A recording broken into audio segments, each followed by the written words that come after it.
Bismillahirrahmanirrahim. Assalamualaikum warahmatullahi wabarakatuh. Perkenalkan, nama saya Ahmad Muzammil Ibnu Tasmiyah. Pada kesempatan kali ini saya akan mempresentasikan mengenai review jurnal terpublikasi nasional atau internasional tentang mata kuliah bisnis internasional. Ya.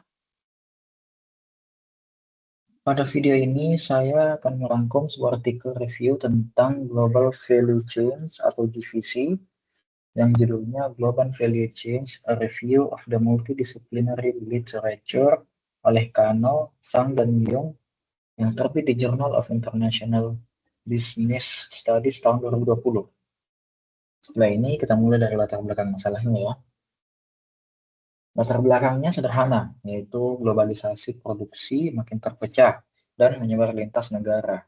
Perdagangan yang makin terbuka dan teknologi ICT membuat perusahaan multinasional mengatur banyak aktivitas di lokasi berbeda, yaitu produksi di negara berbiaya rendah, lalu terhubung ke lead firm dan pasar konsumen pasar. Pola inilah yang kita kenal sebagai GVC dan istilah sini seperti GCC, GPN, atau Global Factory. Tujuan artikel ini adalah membuat peta besar riset GVC secara sistematis. Penulis mengulas kerangka konseptual utama, lalu menilai studi GVC dari berbagai disiplin, tapi tetap dengan sudut pandang internasional bisnis. Kuncinya, mereka memakai pendekatan komparatif institusional untuk membaca isu tata kelola di 3 level, yaitu level mikro, level rantai GVC, dan level makro. Dari situ, mereka menunjukkan faktor riset yang dominan dan gap yang masih besar. Nah, metode yang digunakan adalah systematic literature review berbasis artikel jurnal. Penulis melakukan pencarian lintas disiplin pada jurnal-jurnal terkemuka, memakai rentang 20 tahun dan 4 kata kunci, yaitu Global Value Chain, Global Commodity Chain, Global Production Network, dan Global Factory. Artikel yang lolos harus benar-benar menjadikan istilah itu sebagai fokus utama dan banyak yang dianalisis di level perusahaan atau jaringan. Totalnya terkumpul 87 studi dari 21 jurnal, lalu semuanya dipetakan dengan kerangka komparatif institusional mikro, level divisi, dan makro. Nah, di bagian hasil, review ini menerangkan 87 studi dari 1999 sampai pertengahan 2019. Secara metode, risetnya cukup seimbang antara kualitatif dan kuantitatif, dan banyak konteksnya manufaktur.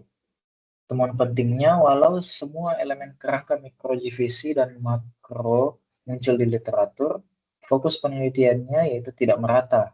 Yang paling kurang justru micro foundation atau perilaku dan motivasi pengambil keputusan.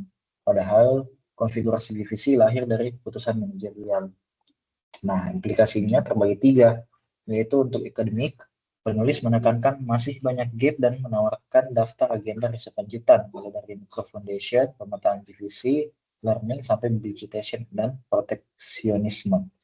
Untuk manager lead firm, ukuran performa yang ditekankan adalah keberlanjutan GVC dari waktu ke waktu dan perlu cara yang lebih baik menilai kinerja jaringan.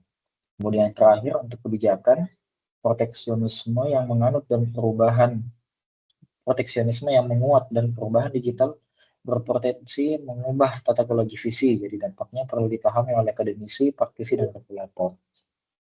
Ya, sebagai penutup, artikel ini menegaskan riset GVC yang sudah kaya tetapi masih banyak gap dan belum ada teori pemersatu. Penulis menawarkan kerangka komparatif institusional dan merangkum 3 grand challenge, yaitu fokus mikro pada perilaku pengambil keputusan, pemetaan GVC yang lebih ketat, dan riset makro tentang teknologi serta dampak sosial lingkungan. Pesan akhirnya jelas, yaitu kemajuan riset GVC paling kuat jika dilakukan secara interdisipliner. Oke, begitu dia pemaparan tentang artikel yang pertama. Atas perhatiannya saya ucapkan terima kasih. Assalamualaikum warahmatullahi wabarakatuh.